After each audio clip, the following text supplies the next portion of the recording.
Hi there, what's up? In this video, I'll give you a quick guide on how you can add a receiver in MoneyGram. So please listen carefully to each step that I will be explaining because I will describe everything clearly so you can follow along even if your screen looks different.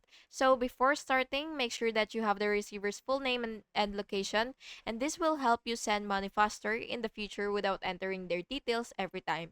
So first, you will log into your MoneyGram account. Make sure that you have your correct email and password so that you will be able to successfully log in.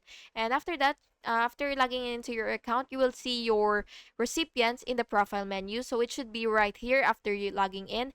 And after that, you will just have to click add new receiver, and then you will enter the recipient's details such as their full name, country, and any required ID information.